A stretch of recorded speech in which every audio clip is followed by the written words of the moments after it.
Morning, YouTube. It is that time again. It's Monday, October the 3rd, I believe. And another great week. I'm down about 2.2 pounds. And I attribute that to the fasting, because the fasting actually is going a lot better than I thought it would. Doing the 24-hour fast, geez, has greatly improved my ketone production. And yeah, I think that's the reason I'm losing. I think at some point that my body just kind of stopped burning the fat. I still believe I am fat adapted though. I still believe that, because one of the indicators is that you can go many hours with no food. And that's exactly what's happening to me right now. I'm going many hours with no food. And I always post what I'm breaking my fast with on Facebook, and I actually got kicked out of a group over the weekend, or toward the end of last week, for intermittent fasting, because, to be quite honest, I don't remember why. I had said something. Oh, I remember. The basis of the ketogenic diet is that your fats need to be higher than your proteins, and your carbs need to be lower than your fats and your proteins, which, I mean, is the basis of the ketogenic diet. And this one girl had posted her macros, and her proteins were higher than her fats. And I had said something about,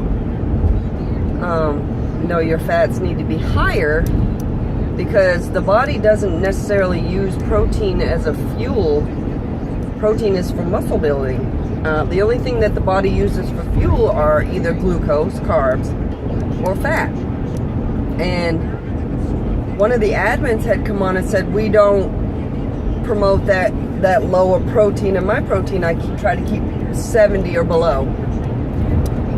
And then people just started ripping into me about, your body's gonna start eating its muscle, and come back and talk to us when, you get, oh, it was awful. It was awful. And so I went on to my other group called Keto Adaptation, because at this point I'm thinking, okay, what am I doing wrong? And the Keto Adaptation group, the admins were so great. I love this group. Just confirmed what I was telling on the other one, and I was actually genuinely felt like I was being attacked. But everything that I've known for, almost a year and a half I've been doing the ketogenic diet, is that you keep your fats higher than your protein. And if you have too much protein, that when the body doesn't get the glucose or the carbs that it thinks it needs, it'll take the extra protein and turn it into glucose. And if you keep your proteins moderate, then you don't have to worry about your body using that protein as a glucose source. Also, keeping your fats higher, you can use that to burn as your fuel versus the glucose. Man, I'm gonna tell you, I was really annoyed at first, because everything I had researched and learned about the ketogenic diet was keep your fats higher. It's the premise of I hate this road. It's so bumpy. They need to fix this shit. Sorry, my truck is old. It's a 2001 and it's got 180,000 miles on it. She ain't in the greatest shape, but she does the job. Anyway, so needless to say, I wouldn't even say I was kicked out, because I actually left.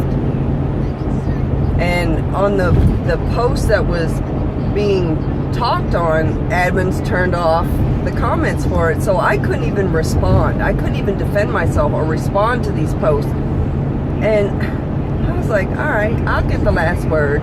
They didn't kick me out, which was a little surprising. So I went back to like write a post to leave the last word. I said, you know what? Fats are higher, proteins are moderate, carbs are low.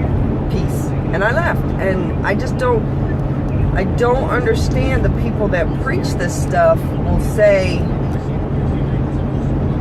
these things, especially on a keto group. Anyway, I got invited to another group. It's called Keto for Life, which basically is around the premise of, you know, helping to stop, slow down, and maybe even sometimes cure diseases with keto. And because I'm using mine mainly for cancer, they invited me to come over to their group, which I was more than happy to do, which is great. And I love the keto adaptation group, and I love the realistic low carb for life group with Gina and Spades. And I just love this community, and much like the weight loss community or weight loss surgery community, keto is the same way. The community is amazing. And you know, I had posted this on one of the groups, you know, although, you know, I have a lot of support from my children and my husband, I get a lot of support from this keto community because my family doesn't do the ketogenic diet. It's hard to talk to them about it because they think, oh yeah, keto cures this, blah blah blah, whatever. And that's the attitude they have towards it. However, they do support me in my adventure into it, my journey into it, because they see the changes in me. They see the health changes mostly, and it's a good thing. Now, back to the intermittent fasting. I guess when I post things on the Facebook groups, I guess people are getting confused about what exactly it is I'm doing, because maybe the way I'm wording it, and at that point I was like 11 days in, and I guess some people had thought I hadn't eaten in 11 days, or I guess I should have chosen my words a little more carefully about how I worded what I was doing. Anyway, I did have to go in and let them know, no, what I'm doing is I'm eating all my food, and I won't even say macros, because that's a lot of macros to try to consume in an hour sitting. Way too much food. It would be, well, some people might be able to do it. I cannot. I eat until I'm full. I do make sure that my fats are much higher than my proteins in the meal, and carbs, if any, are very low. So I do consume all my food in a 1 hour period a day. And it's usually between 2 and 3 p.m. What I do during that 23-hour time frame is in the morning, I don't do PPC because the calories are too high and that would break my fast. I drink black coffee, I drink water throughout the day, and there are periods of time that I will have I guess what my brain is perceiving as hunger pains, which in my opinion I don't believe they are. I'll drink water, quite a bit of water. Actually, I'm up to about 150 ounces a day of water, which is enormous for me because, well, I run to the bathroom quite often.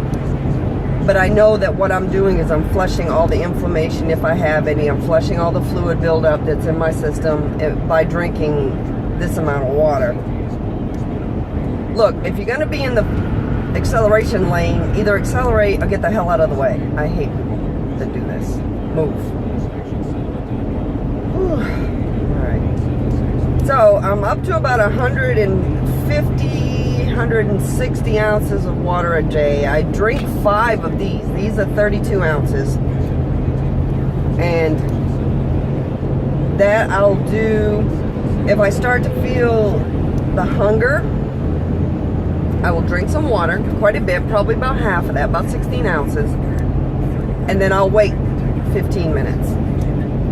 And if I get the hunger feeling again, I'll drink the rest of it and wait 15 minutes. And by this time, usually the feeling of wanting to eat something has subsided.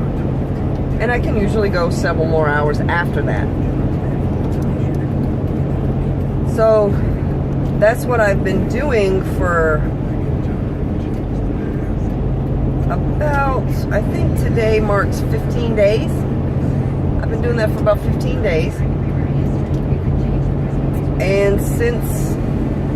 And over the 2 weeks, I'm down 7.2 pounds. Which is, I believe, probably a lot of fluid. I say that only because I felt bloated for a very long time, and I feel much better. I don't feel bloated.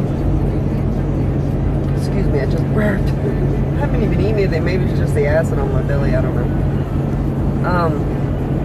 I feel so much better, and it's a good thing. And finally getting that bloat off feels amazing. So, all my shout outs to all those out there doing amazing. OH, I think, was this past weekend. I saw some photos from everybody. Looks like it's a great time.